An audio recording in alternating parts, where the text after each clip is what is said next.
Le contre-la-montre par équipe a pris une grande importance au sein des écuries ces dernières années. Cela démontre votre statut. Si vous l'emportez, vous savez que vous avez la meilleure équipe.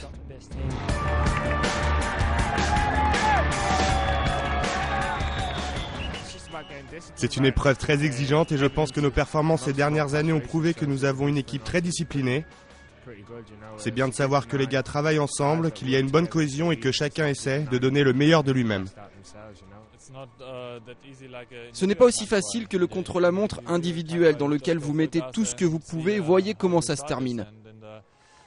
En contre-la-montre par équipe, on doit penser aux coureurs les plus faibles et conserver un bon rythme.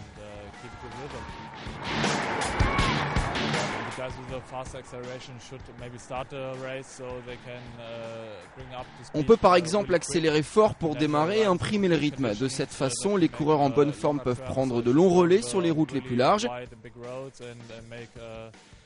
Ils épargnent ainsi les sprinteurs qui se reposent sur eux.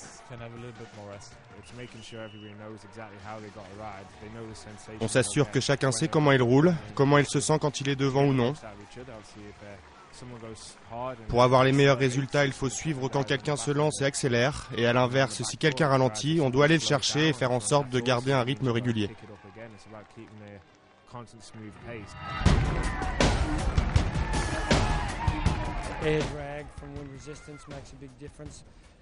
C'est une question de résistance. Cela peut faire une grande différence selon ce que vous faites, l'énergie que vous dépensez.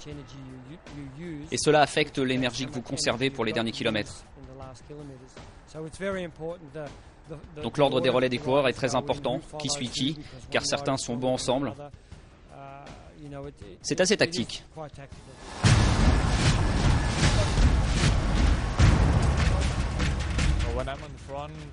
Quand je suis à l'avant, je peux y aller à fond car sinon les gars derrière souffrent trop et n'ont pas d'énergie pour prendre leur relais. Donc on doit trouver la bonne façon de faire, le bon rythme pour que chacun soit content.